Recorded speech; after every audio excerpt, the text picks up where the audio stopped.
Assalamualaikum warahmatullahi wabarakatuh. Alhamdulillahi rabbil alamin.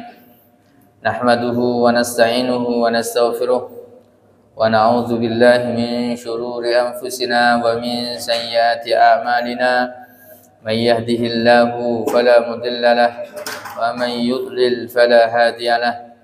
Asyhadu an la ilaha illallah wa asyhadu anna Muhammadan abduhu wa rasuluh. Allahumma salli ala sayyidina Muhammad wa ala alihi wa ashabihi wa man sara ala nahjihi ila yaumil qiyamah, amma ba'du. Hadirin hadirat yang dimuliakan Allah Subhanahu wa taala, alhamdulillah wa syukrulillah, pada subuh yang cerah ini Allah Subhanahu wa taala memberikan kita kenikmatan, kesempatan dan keistiqomahan bisa hadir di Masjid Fastabiqul Khairat ini untuk melaksanakan sholat subuh berjamaah, kemudian mengikuti kajian tafsir. Mudah-mudahan hadirnya kita di majlis ini dicatat oleh Allah Subhanahu wa taala sebagai pemberat timbangan kita di yaumil mahsyar kelak. Amin amin ya rabbal alamin. Mari kita mulai kajian kita bersama-sama membaca Ummul Kitab Al-Fatihah. A'udzubillahi minasyaitonir rajim. Bismillahirrahmanirrahim. Iyyaka na'budu wa iyyaka nasta'in. Shiratal mustaqim. Shiratal ladzina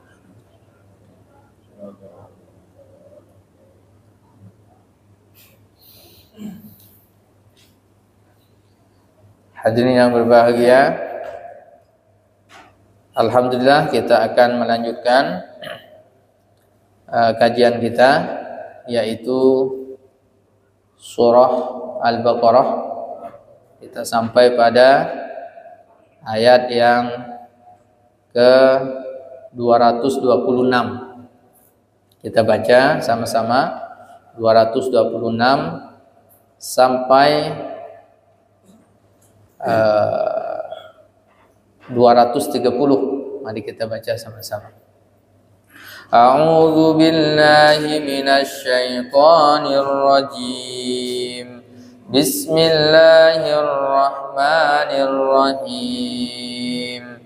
Lilladzina yu'luna min nisa'ihim tarabbusu arba'ati ashhur. فَإِنْ فَاءُوا فَإِنَّ اللَّهَ غَفُورٌ رَحِيمٌ وَإِنْ أَزَمُوا الطَّلَاقَ فَإِنَّ اللَّهَ سَمِيعٌ عَلِيمٌ وَالْمُطَلَّقَاتُ يَتَرَبَّصْنَ بِأَنفُسِهِنَّ ثَلَاثَةَ قُرُوءٍ وَلَا يَحِلُّ لَهُنَّ أن يكتمن ما خلق الله في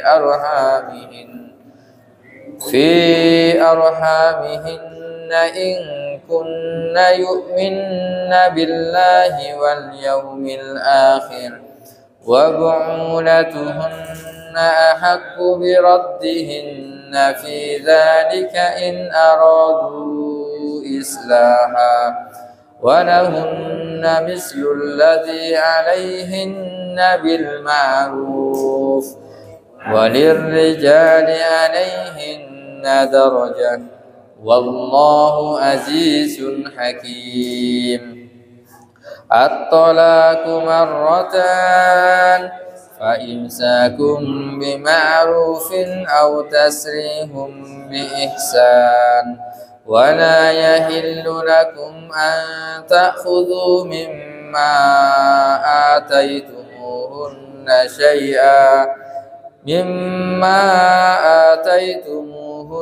شيئا إلا أن يخافا ألا يقيما حدود الله فإن خفتم ألا يقيما حدود الله فلا جناح عليهما فيما افتدت به تلك حدود الله فلا تعتدوها ومن يتعد حدود الله فأولئك هم الظالمون فإن طلقها فلا تحل له من بعد حتى تنكح زوجا غيره فإن طلقها فلا جناح عليهما أن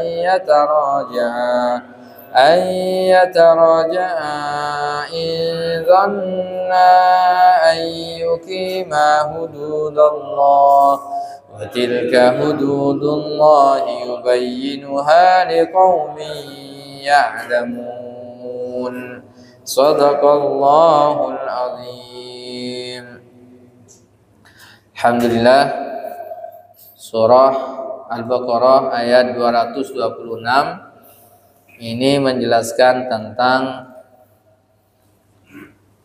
al-ila, dan ayat-ayat setelahnya menjelaskan tentang at-tolak. Apa itu ila, apa itu tolak?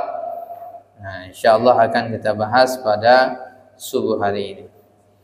Namun demikian, sebelum masuk ke pembahasan ini, sedikit ingin menyampaikan hadis Rasul sallallahu alaihi wasallam, karena kita sekarang sudah masuk pada pertengahan dari bulan Sya'ban.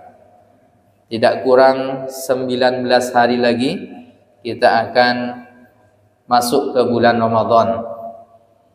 Nah, maka oleh sebab itu atau tidak sampai 19 hari, sekitar 16 hari. Nah, maka ada beberapa hadis Rasulullah SAW. Nah, di antara keutamaan dari bulan Sya'ban itu adalah turfa'u fihil a'mal, amal-amal manusia, amal-amal hamba diangkat oleh Allah Subhanahu wa taala. Ada beberapa amal yang dilaporkan oleh malaikat kepada Allah, ada yang bersifat tahunan, dan tahunan ini adalah terjadi pada bulan Sya'ban. Kemudian ada yang sifatnya usbu'iyan, yaitu pekanan, yaitu pada hari Senin dan Kamis. Pada hari Senin dan Kamis Rasulullah mengatakan, tu'radul a'malu kulla al-isnaini wal khamis. Amal-amal manusia itu dilaporkan pada hari Senin dan Kamis. Fayaghfirullahu likulli 'abdin, maka Allah Subhanahu wa taala akan mengampuni setiap dosa-dosa hambanya. La yusyriku bihi syai'a, yang tidak menyekutukan Allah Subhanahu wa taala. Illa al-mutasyahinaini, kecuali dua orang yang saling bermusuhan. Jadi setiap hari Senin dan Kamis para malaikat itu melaporkan kepada Allah Subhanahu wa taala amal-amal manusia, dan Allah mengampuni dosa-dosa hambanya kecuali orang yang melakukan kesyirikan dan orang yang saling bermusuhan. Yaqulullah lil malaikah, Allah mengatakan kepada malaikat, da'uhuma hatta yastaliha, biarkan keduanya yang sedang bermusuhan itu jangan ditulis pengampunannya sampai keduanya saling islah, saling bermaaf-maafan. Jadi ini hadis riwayat Imam Muslim dan Imam At-Tirmidzi. Jadi oleh sebab itu sebelum masuknya bulan Sya'ban, bulan Ramadan, hendaknya apa? Saling memaafkan. Saling memaafkan atau minta maaf dan memaafkan.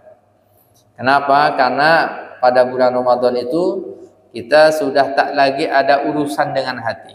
Kita langsung tancap gas melaksanakan ibadah-ibadah ketaatan di bulan Ramadan. Ada juga yang yaumian, amal manusia diangkat harian, yaitu pada sholat asar dan sholat subuh. Jadi amal manusia harian itu berikan ya laporan oleh malaikat. Al malaikatu yata'aqabuna fikum, akan datang kepada kalian malaikat-malaikat sebagai malaikat pencatat. Malaikatun bil lail, ada malaikat yang diturunkan khusus di malam hari, wa malaikatun bin nahar, dan malaikat di siang hari. Yajtami'una fi salatil fajri, mereka berkumpul ketika solat subuh. Malaikat nih kumpul di solat subuh. Wa salatil asar, jadi kalau di malam harinya malaikat malam kumpul, nanti akhirnya itu adalah di solat subuh. Kalau di siang harinya dari pagi itu akhir ya tugasnya itu adalah solat asar. Summa ya'ruju ilaihi alladzina batu fikum fayas'aluhum, kemudian summa yu'raju ilaihi, kemudian amalnya dilaporkan. Wa huwa a'lamu bihim, maka kemudian Allah bertanya kepada malaikat, padahal Allah Maha mengetahui. Kaifa taraktum ibadi, bagaimana kalian meninggalkan hambaku? Kepada malaikat malam yang bertugas di malam hari atau yang bertugas siang hari. Qalu, malaikat menjawab, taraknahum wa hum yusallun, kami meninggalkan hamba-hambamu ya Allah, mereka sedang melaksanakan solat. Wa atainahum wa hum yusallun, dan ketika kami datang mereka pun dalam keadaan solat. Ini sangat luar biasa. Ketika datang mereka solat maghrib, lagi solat dia. Ketika meninggalkan solat subuh, hambanya sedang solat. Begitu juga ketika malaikat siang, ketika datang sudah sholat subuh kan, ketika nanti asar sholat lagi. Ini luar biasa. Nah, maka ini keutamaan ya, amal-amal manusia diangkat oleh Allah Subhanahu wa taala, dilaporkan oleh malaikat. Nah, bayangkan kalau seandainya ketika dilaporkan, bagaimana hambaku, oh dia lagi ngorok kan. Maka laporannya ngorok. Nah, makanya kemudian dalam keutamaan sholat jamaah itu, sholat asar dan sholat subuh itu sangat luar biasa keutamaannya ya. Keutamaannya sholat asar, orang yang sholat asar itu akan dibangunkan rumah di surga oleh Allah Subhanahu wa taala berjamaah. Ketika orang melaksanakan sholat subuh, bahkan sholat sunnah sebelum subuh saja, itu Rasulullah katakan khairum minad dunya wa ma fiha, itu lebih baik daripada dunia dan isinya. Sholat sunnah sebelum subuh 2 rakaat lebih baik daripada dunia dan isinya. Apalagi sholat subuhnya. Nah, maka sangat luar biasa. Nah, kemudian yang tahunan ini adalah di malam atau di ya lailat nisf min Sya'ban. Nah, Rasulullah mengatakan innallaha yanzilu lailatan nisfi min Sya'ban, sesungguhnya Allah turun. Sesungguhnya Allah Subhanahu wa taala turun. Nanti makna turun ini jangan diartikan secara harfiah. Pada malam pertengahan bulan Sya'ban. Nisfu Sya'ban itu pertengahan, nisfu atau pertengahan Sya'ban. Bukan pertengahan nisfu Sya'ban ya. Dua pertengahan tuh. Ya. Allah Subhanahu wa taala akan memberikan rahmatnya pada pertengahan malam Sya'ban. Fayaghfir fiha dzunub, Allah mengampuni seluruh dosa-dosa dari hamba-hambanya, illa kecuali 2 golongan, li musyrikin, orang yang melakukan kesyirikan. Orang yang melakukan kesyirikan, au musyahin, atau orang yang melakukan bermusuhan antara satu dengan yang lainnya. Ternyata dua ini juga. Kalau yang tadi hari Senin dan Kamis itu, ini juga sama. Allah ampuni dosanya kecuali orang yang syirik dan orang yang bermusuhan. Ini juga sama di pertengahan malam nisfu Sya'ban, Allah Subhanahu wa taala mengampuni dosa-dosa hambanya kecuali orang yang syirik dan orang yang bermusuhan lagi. Hadis ini adalah hadis hasan sahih yang diriwayatkan oleh Imam At-Tirmidzi, Al-Bazzar dan Imam At-Tabrani.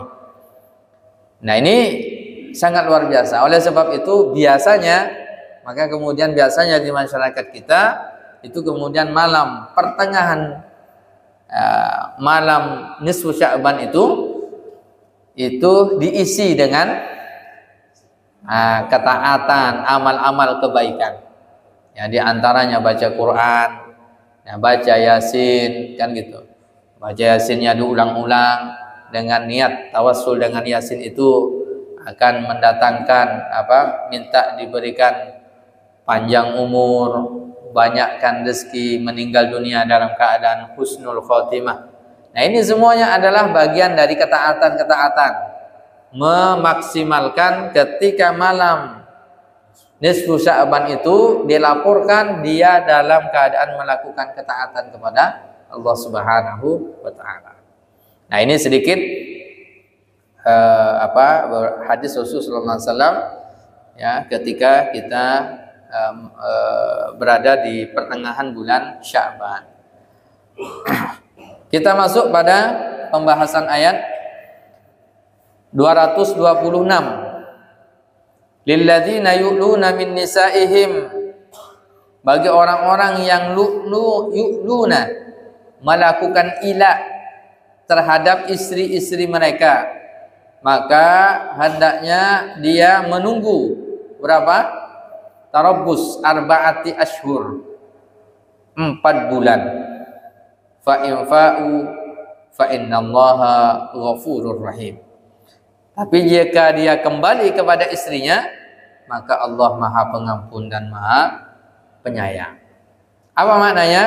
Nah, ini adalah bagian salah satu pembahasan tentang tolak.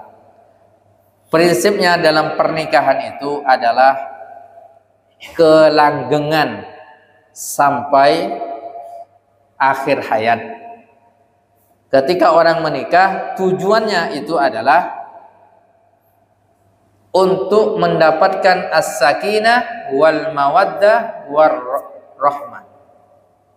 As-sakinah itu apa? Sakinah itu ya, kalau dalam ilmu tajwid ada sukun, sakana, ketenangan. Kalau sukun dalam ilmu tajwid itu artinya huruf itu tetap, tak terbaca dia. Makanya sukun, orang yang sukun huruf yang sukun itu, maka dia tak bisa dibaca a, i, u, ba, bi, bu, tak bisa. Ab, dia huruf asli. Maka kemudian as-sakinah itu diambil dari kata sukun ini, sakana. Ya, dia tenang, menetap, ya, tidak ada goncangan. Ya, tidak ada fathah, tidak ada dhammah, tidak ada kasroh. Nah, gitu kan? Ya. Dia tetap. Maka keluarga yang sakinah itu adalah keluarga yang ada ketenangan jiwa. Ada ketenangan dalam jiwa, dalam kepribadian. Istri tenang di rumah, suami tenang di rumah. Tenang berdua. Nah, maka ini tanda sakinah. Mawaddah artinya kecintaan. Nah, kecintaan. Kecintaan, ya, seseorang memang tulus dia. Suami mencintai istrinya, istri mencintai suaminya. Kemudian ar-rahmah. Ar-rahmah itu adalah kasih sayang secara keseluruhan. Rahmat, kasih sayang yang tak ya, kasih sayangnya tulus, kan itu, kasih sayangnya yang tulus. Ya, bukan kasih sayang yang penuh dengan kepalsuan.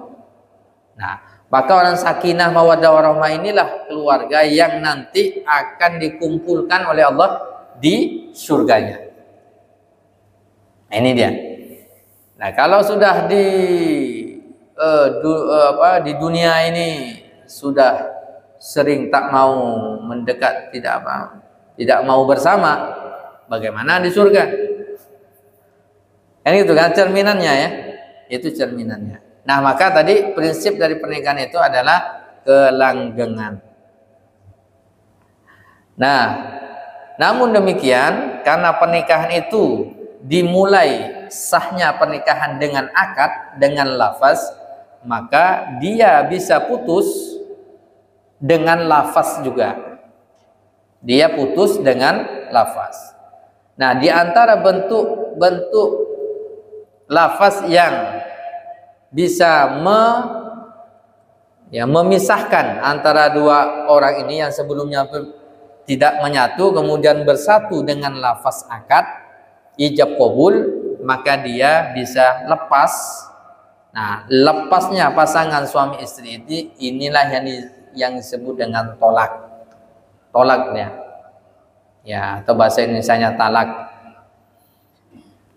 Bentuk-bentuk talak ini banyak. Nanti ayat-ayat yang kita baca ini adalah ayat-ayat yang berbicara tentang talak. Nah, di antara bentuk talak ini adalah al-ila. Al-ila ini artinya seorang suami bersumpah tidak mau menggauli istrinya.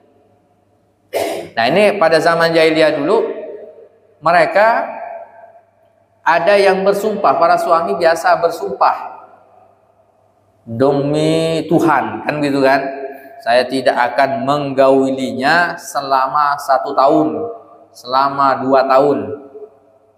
Nah, begitu al-ila, karena terjadi percekcokan. Maka hal itu kemudian diberikan ketentuan oleh Allah Subhanahu wa taala, kalau terjadi ila maka hendaknya ditunggu sampai 4 bulan. Nah, kalau ada suami yang bersumpah kayak gitu, ditunggu 4 bulan.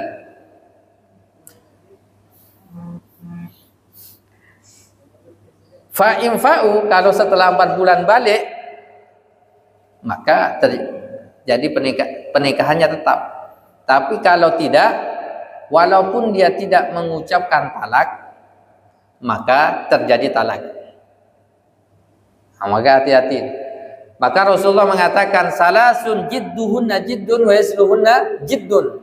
Ada 3 perbuatan seriusnya menjadi serius, guraunya menjadi serius.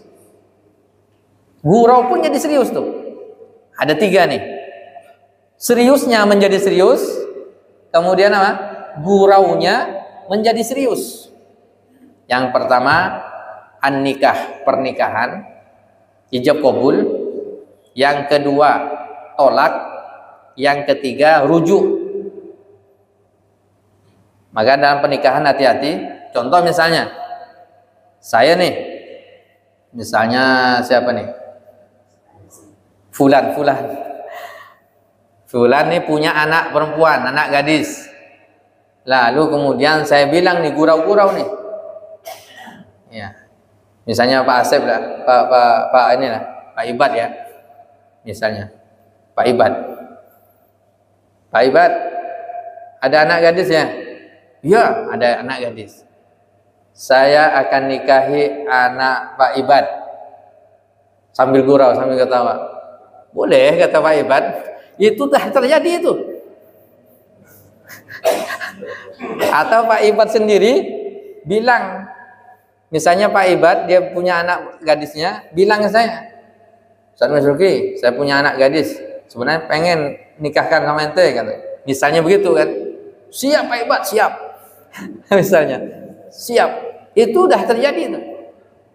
Maka hati-hati. Ya, perkataan bergurau pun itu bisa serius, bisa jadi itu. Maka yang hati-hati yang punya anak gadis. Kalau anak laki tidak ada masalah. Yang menikahkan istri itu menikahkan perempuan itu adalah wali. Jadi walinya adalah bapak. Tapi kalau orang lain, saya akan nikahkan dengan antum anak tetangga saya, itu tak bisa. Atau anak laki-laki saya, itu tidak bisa juga. Karena yang menikahkan itu adalah bapak dari anak perempuan. Nah, itu iya.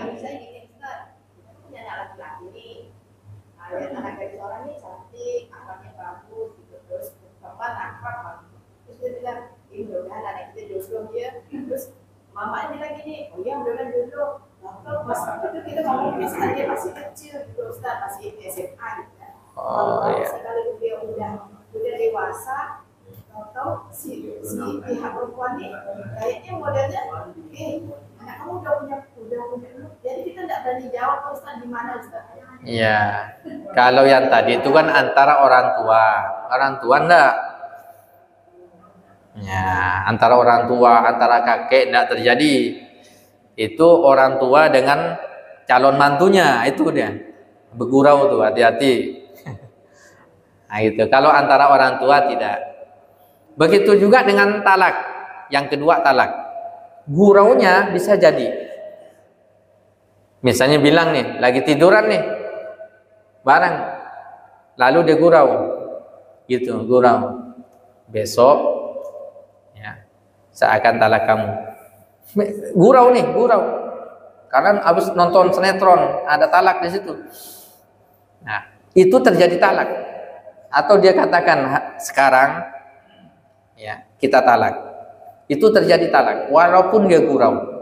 Kalau dengan bahasa yang soreh, yang jelas, yang keluar dari lisan suaminya. Walaupun dalam hati enggak. Nah, kecuali lafaznya itu majaz. Kamu, saya. Nah, itu kan tak jelas tuh. Atau misalnya kamu pulang saja ke rumah orang tuamu. Kalau begitu tuh, itu masih belum, itu dibutuhkan apa? Niat dari suami. Suami niatnya apa? Suruh balik ke rumah orang tuanya. Rupanya bantu orang tuanya kan bisa jadi. Tapi bisa jadi itu maksudnya cerai, maka itu dibutuhkan niat. Kalau suaminya maksud mengatakan itu niat talak, maka terjadi talak.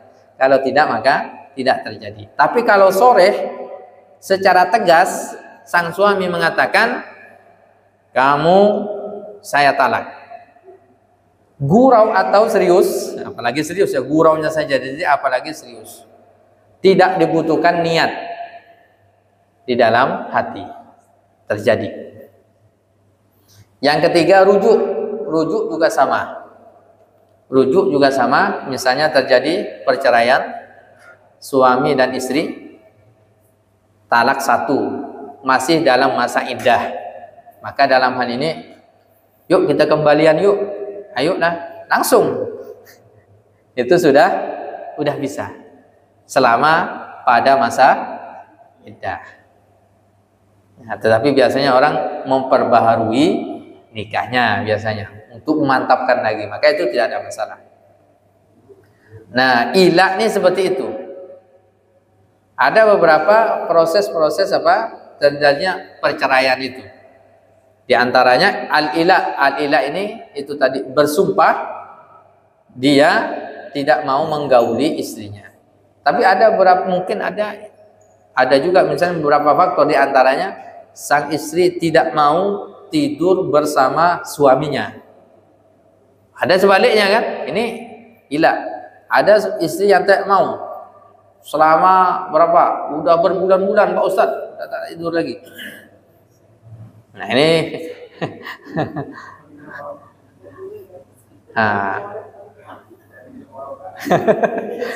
ngorok. Nah, gitu.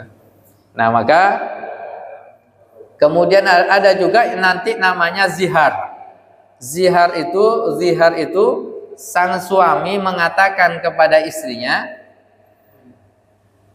ya, anti alayya ka dhahri ummi, kamu ini seperti punggung ibuku. Nah, ini hati-hati. Misalnya bilang kepada istrinya, ya punggungmu, ya kalau ini atau dadamu sama seperti dada ibuku. Dia menyamakan kepada ibu, itu haram hukum. Dan bisa terjadi perceraian. Nah, nanti itu pembahasannya. Itu zihar. Ada yang sifatnya fasakh. Fasakh juga sama. Fasakh itu otomatis cerai kalau fasakh. Itu misalnya apa?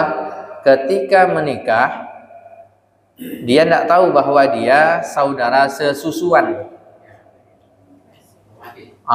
Misalnya saudara sesusuan itu, misalnya nih, dia waktu kecilnya bayinya di Pontianak, nyusu sama si ibu Fatimah misalnya. Mudah-mudahan tak ada Bu Fatimah sini. Bu Fatimah. Lalu kemudian dia balik Jakarta.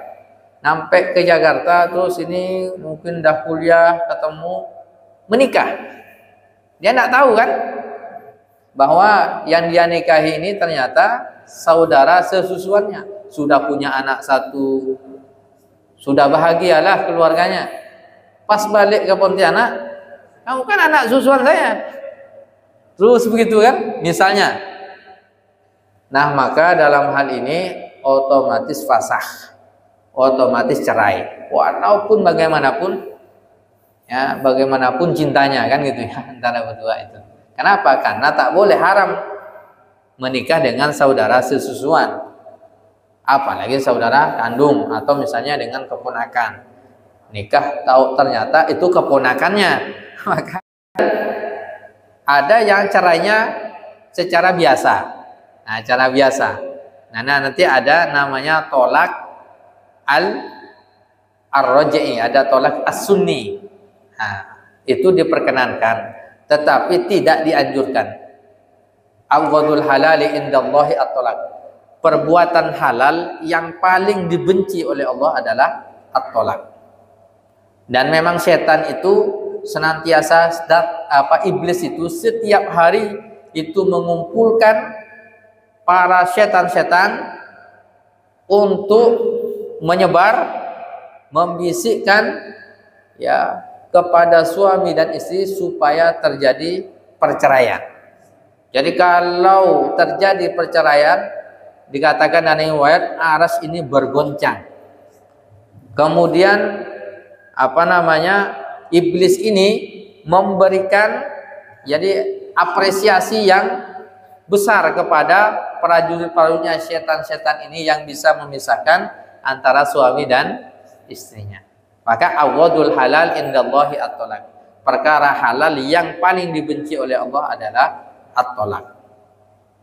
Nah, namun demikian itu tetap terjadi, diperkenankan dan itu halal hukumnya. Nah, maka nanti ada syarat-syaratnya. Kenapa harus terjadi tolak? Nah, tolak ini mestinya dari suami, hanya terjadi suami yang bisa mentalak istrinya. Tak boleh istri atau tak bisa istri mentalak suami. Itu aturannya, tak boleh. Misalnya istrinya bilang setiap hari 1000 kali saya talak kamu pada suaminya, maka tak terjadi talak. Tapi kalau suaminya bilang sekali saja, maka terjadi dia. Maka hati-hati jangan sampai omong itu, misalnya lagi marah lagi apa, udah tak usah ucapkan itu. Tapi kalau marah ini pokoknya ngomong apa saja mungkin boleh ya, atau bagusnya istighfar sajalah kalau marah, kan gitu. Kan itu bagusnya istighfar, kan gitu. Nah, ada juga yang namanya kalau dari istri bagaimana? Ada yang namanya khulu. Sang istri mengajukan cerai ya kepada suaminya atau kepada hakim. Khulu. Kenapa terjadi khulu? Karena suaminya itu banyak mungkin pelaku maksiat, dia sulit untuk dinasihati atau kawin lagi. Maka dalam hal ini maka diperkenankan, nanti diperkenankan.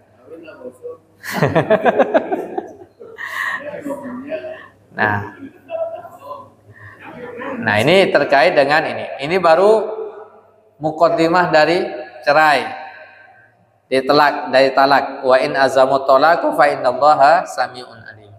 Nah, kalau ayat yang 228 itu berbicara wanita yang dicerai, ya, artinya dia menikah nih, sudah duhul, sudah berhubungan, lalu dia tidak pada masa iddah, maka dia tidak pada masa haid, maka dalam hal ini iddahnya berapa? 3 kali haid, ya, 3 kali suci. Nah, nunggu dia, tidak boleh tiba-tiba baru masa iddah sebulan nikah. Nah, ini kan banyak terjadi nih, artis-artis banyak baru cerai seminggu dia nikah dia. Nah ini bahaya. Pernikahan bagaimana statusnya? Batal, haram hukumnya, dan itu perzinahan. Nah itu. Kalau misalnya, nah ini nanti kita bahas pekan depan lagi insya Allah. Tapi ini muqaddimah-muqaddimahnya dulu. Kalau ayat 229 itu tolak itu ada 2. Artinya tolak 2 kali, itu tolak 1, tolak 2. Ini namanya tolak roji'i, boleh rujuk kembali. Nah, kalau dah tolak ketiga, maka namanya tolak ba'in.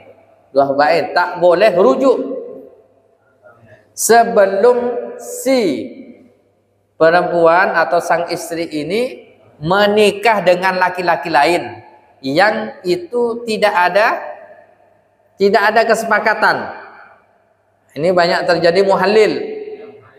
Muhallil itu banyak. Biasa laki-laki cari mana yang bisa dimuhallil nih, kan gitu kan? Nah, dalam hal ini dia boleh nikah lagi, misalnya tanpa ada kesepakatan. Setelah itu dicerai, baru dia boleh rujuk kembali.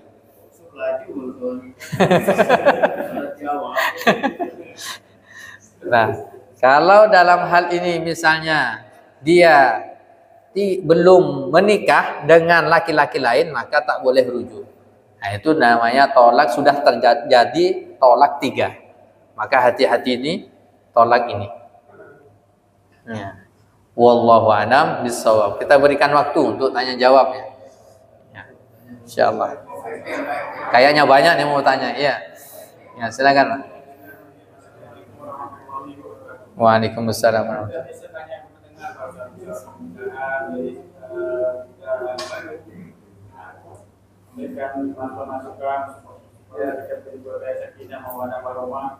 Yang saya tekankan Ustaz, banyak hal yang kita kurang mengerti, misalnya kita pahami mengenai sakinah mawaddah warahmah. Saya tanyakan Ustaz, bagaimana cara membangun keluarga yang sakinah mawaddah warahmah dalam Islam? Itu pertama ya. Yang kedua, apakah keluarga sakinah mawaddah warahmah itu berlaku dunia saja atau diharap yang lain juga berlaku? Ustaz. Mungkin bisa saja Ustaz, masih banyak pertanyaan karena kita belum waktu. Mengatakan tanya Ustaz, Waalaikumsalam warahmatullahi wabarakatuh. Ya, di antara ya harapan kita kan sakinah mawaddah warahmah ya, keluarga yang sakinah itu tadi. Nah, sakinah mawaddah warahmah ini seperti apa? Yang pertama, ketentuannya dia keluarga dibangun atas ketaatan kepada Allah. Dibangunnya begitu. Nah, itu dasar utamanya. Bagaimana keluarga kita ini kita bangun ya keimanannya, kan gitu kan. ibadahnya, kan itu. Nah, dari situ dari pengamalan Islamnya dulu, kemudian yang kedua dari kesepahaman. Ya kan? Kesepahaman kan juga bagian dari sakinah juga. Kalau setiap hari cekcok terus kan juga ya. Nah, saling pemahaman. Ada tafahum, ada saling memahami. Tapi jelas pasti ada marah, itu bumbu-bumbu lah ya. Itu bumbu-bumbu, itu tidak ada masalah. Tidak ada masalah, ada kecemburuan, ada ini, itu biasa. Dan itu juga terjadi pada Rasul Shallallahu Alaihi Wasallam ya. Tapi bagaimana disikapi dengan saling memahami. Nah, saling memahami. Nah, ini nanti ada kriteria sakinah, mawaddah, warahmah. Ini nanti ada pembahasan khusus ini. Ada 8 kriteria keluarga sakinah, mawaddah, warahmah. Nah, insyaallah ya, pertemuan-pertemuan yang akan datang insyaallah. Ya.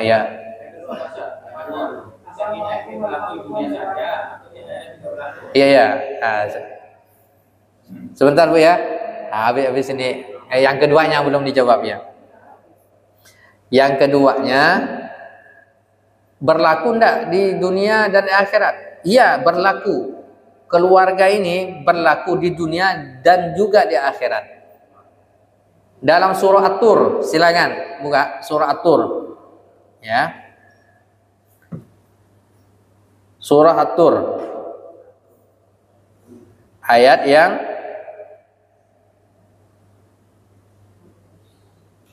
ya, silakan buka At-Tur ayat 21. At-Tur ayat 21. Walladzina amanu, adapun orang-orang yang beriman, wattaba'athum dzurriyyatuhum biimanin, diikuti dengan anak keturunan mereka yang beriman juga. Ya, istri-istri mereka, anak keturunan mereka beriman. Alhaqna bihim dzurriyyatahum, maka akan kami susulkan anak keturunan mereka itu. Wa ma adatsnahum min amalihim min syai'. Jadi semua keluarga itu, keluarga besarnya itu nanti akan dikumpulkan di dalam surga. Nah, ini Masya Allah, luar biasa. Istrinya menjadi penghulu bidadari. Diberikan bidadari 70 bidadari ini Pak RT, 70 bidadari. Mantap. Masya Allah. Jadi istrinya menjadi penghulu bidadarinya. Di sana tak ada jealous, itu tidak ada di sana. Nah, jadi kalau ada yang izin pada istri di dunia ini tak dapat anak, tidak aja tunggu di akhirat. Itu ya, silakan Bu ya. Iya. Kemudian momennya pas sekali nih.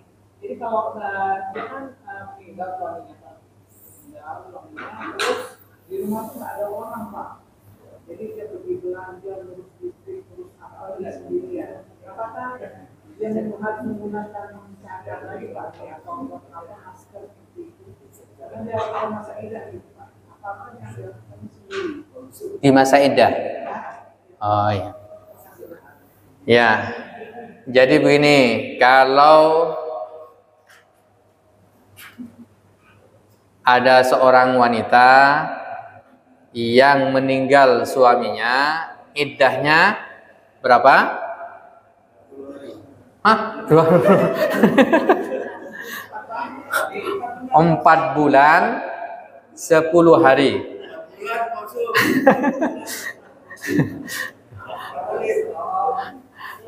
Nah, jadi pada masa iddah itu dilarang, itu dalam kondisi normal dilarang dia berdandan. Yang kedua, dilarang menerima khitbah, pinangan, lamaran. Nah, itu dilarang. Misalnya, kalau bahasa sekarang ini dilarang pacaran kan gitu kan. Hari masa iddah kan gitu kan. Nah, kemudian bagaimana dengan kondisi kalau seandainya dia sendirian? Boleh tidak misalnya keluar rumah? Keluar rumah boleh. Keluar rumah boleh, belanja itu boleh. Apakah harus memakai niqab? Dia tidak harus juga. Ketentuannya apa tadi? Ketentuannya itu adalah dia jangan berdandan dan memang jangan berniat untuk supaya ada orang yang tertarik selama masa iddah itu jangan. Nah, itu boleh dia keluar dan tidak perlu menutup wajah. Yang itu ketentuannya. Ya, wallahu a'lam bishawab. Silakan, masih ada? Silakan, Pak. Waalaikumsalam. Ini adalah Pak, saya punya keluarga itu di Amerika, laki-laki, jadi kan sudah kontrak 5 tahun, jadi istrinya masih di rumah, jadi masih di Makkah. Itu nanti kalau pulang tuh nikah lagi atau enggak, Pak? Berapa, Pak? 4 bulan? 5 tahun. Ya, dalam hal ini apakah nikah lagi? Enggak. Selama tidak ada proses perceraian itu, Pak. Asalkan sama-sama ridho, maka itu diperkenankan. Nah, kalau misalnya ada ketentuan, misalnya ada suami pergi kerja kemana, ke Malaysia, tak ada informasi, tak ada nafkah dan seterusnya. Nah, dalam hal ini ditunggu, Pak. Kalau udah selama sebulan, 2 bulan itu tak ada nih, tak ada kabar nih, ditunggu sampai 4 bulan. Nah, kalau udah 4 bulan, maka dia boleh melakukan hulu. Kalau memang tak ada ini, tapi kalau selama ada komunikasi dan seterusnya, dan itu memang tidak memungkinkan untuk pulang, asalkan nih Pak, sama-sama ridho. Sama-sama ridho menunggu sang suami yang sedang bekerja jauh, maka dalam hal ini masih tetap pernikahannya sah. Tidak perlu nanti mengulang lagi pernikahan. Nah, itu Bapak lah itu kalian. Ya. Silakan, ada yang lain lagi?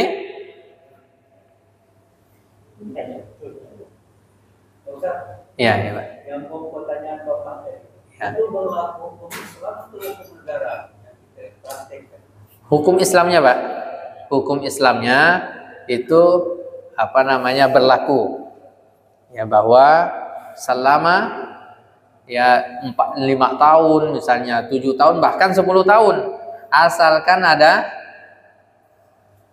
komunikasi dan istri kan ridho, mungkin nafkah batinnya tidak didapatkan. Nah, dalam hal ini asalkan istrinya ridho menggugurkan ininya, haknya. Nah, tapi kalau sang istri tidak, maka dalam hal ini dia boleh mengajukan hulu. Nah, karena memang nafkah batin ini juga penting juga, kan begitu kan? Nah, dalam hal ini ya itu dikembalikan kepada ya masing-masing ini. Nah, jadi kepada masing-masing keluarga. Itu Pak ya, wallahu a'lam bishawab. Ini yang bisa disampaikan. Mudah-mudahan bermanfaat bagi kita semuanya. Mohon maaf atas segala kehilafan. Kita akhiri dengan sama-sama membaca hamdalah dan doa kafaratul majlis. Alhamdulillahirabbil alamin. Subhanakallahumma wa bihamdika asyhadu an la ilaha illa anta astaghfiruka wa atubu ilaika. Assalamualaikum warahmatullahi wabarakatuh.